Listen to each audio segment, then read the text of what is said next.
Everybody's favorite unit Aube is here. She is kind of ridiculously strong. I think this is like a character that everybody is going to need and build. It's pretty insane. Let's go check it out. So starting off with her stats and stuff, she is in Ice, Ranger, Pisces. Pisces Ranger is most notably Sea Phantom Paludius, and also Hellion Lua, Riza, Bihu, Lua, and Biblis. So that's just the units matching her stats, but that is a strong, opener deep stat line. It's not like her speed's not insanely high, because notably we all know that people who can play Sea Phantom Paludius at really fast speeds are kind of freaks.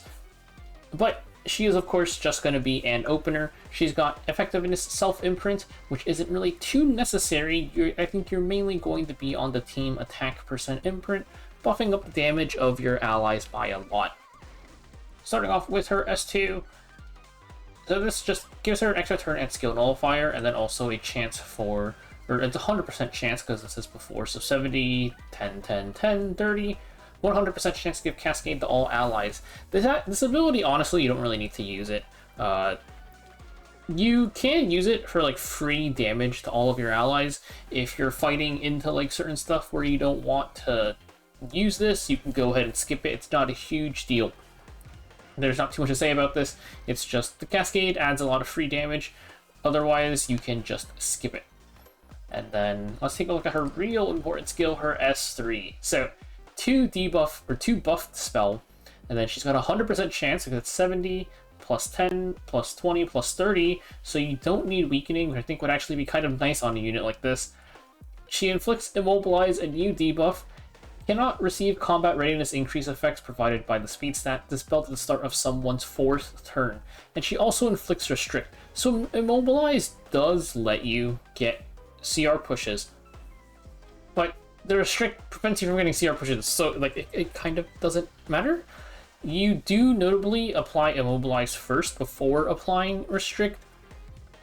So something that like a 1 debuff cleanse sort of like passive would take out Immobilize first. There's also the big question of how does Immobilize work with units that decrease the duration of debuffs. So that's something we're not really going to know, I think, until the debuff actually comes out and we get to test it. Besides that, she has Concealment for the whole battle. It's just Spectre and Tenebria passive, but it's a blue buff. It being a blue buff doesn't really matter. And then we have 20% or 20 souls, ignore F-Res, which is just really strong. Having an opener with this just makes her really consistent. So let's just keep on talking about Immobilize and Restrict, because this is like kind of insane, right? This makes it so that the enemy just straight up can't move unless they have the spells in their kit.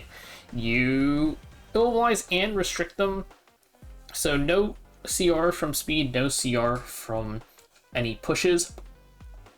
You also notably can't push them back, I guess, for your cleave setup because they are restricted. The thing is, this lets you run units really slow after your Aube, because she basically can't move, but your units can move as fast as they, or can like take as much time as they want to move up. So you could have your Aube go and then have the entire rest of your team just be like near base speed, as long as they're faster, like fast enough to not let her lap them. You don't really want her to lap them. But that is kind of like a crazy thing, I think, especially in stuff like Guild War and Arena. This is going to be really strong. Any team where you know you can outspeed them is pretty much completely free pickings now, which is pretty nice. And then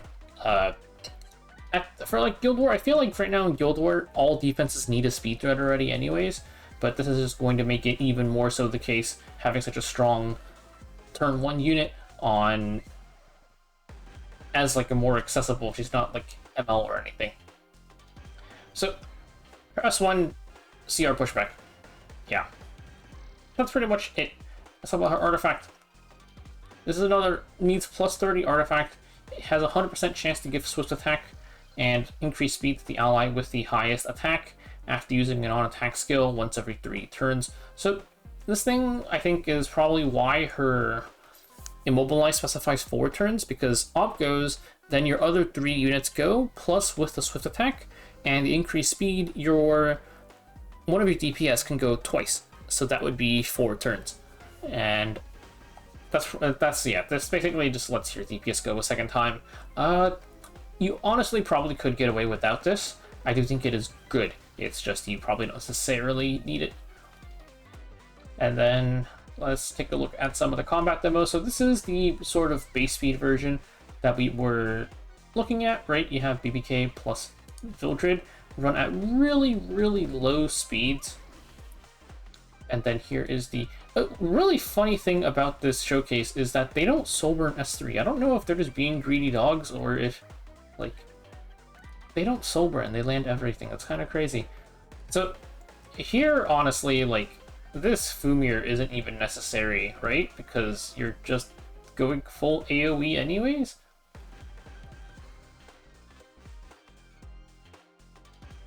They don't even use the souls here. What are they holding the souls for?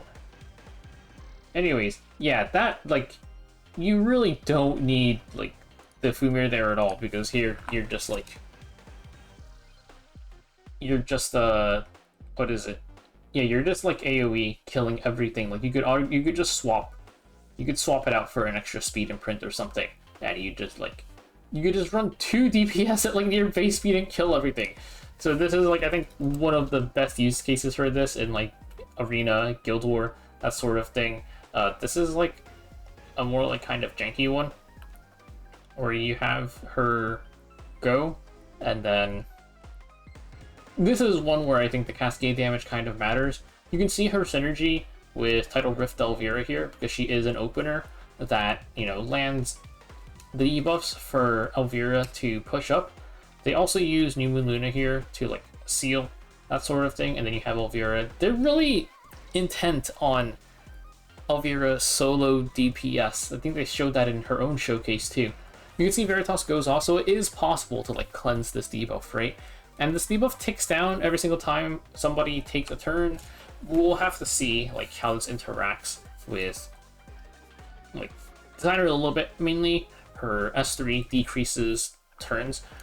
I don't think she's necessarily unstoppable. She definitely does have counterplay. I just don't think any units right now really offer good counterplay, because with this being a kind of weird debuff, if Designer a little bit doesn't work against this, that's a little bit unfortunate. They also did not show us, like, cause there's a couple ways Designer a little bit could work, right? She could decrease the thing from 4 down to 2. But there is notably, like, there's notably no timer on this. Like, you can see, if I go back a bit, there's no timer on it. It just says 3. Maybe it just doesn't work at all. That is, like, very much a potential.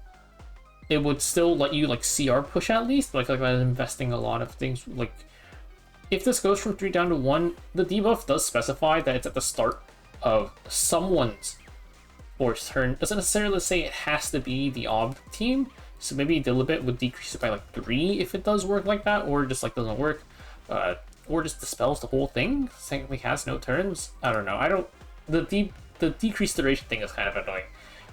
And then, if we ever get, like, a unit, there technically is one. I don't think it's, like, very real, but, you know, self-cleanse, CR push up, and then dispel debuffs, that sort of unit would be really, really strong here. Just because you'd be able to push up, cleanse off all the stuff. But yeah, you can see why. I think this thing shows it better why she's going to be so insanely strong. If you take turn 1, like, you win. I think it's mostly that simple. Especially in, like, Arena, Guild War situations. You might have some stuff, like, here they used Fumir to remove the Bunka even though it wasn't necessary, but, like, you saw, like, the Estelle, Setsuka thing, maybe you do have stuff you want to kind of seal, but you could use, like, Photogenic probably to get through the Estelle, and then Xeno to get through the Setsuka. You have a lot of options. Definitely worth picking up.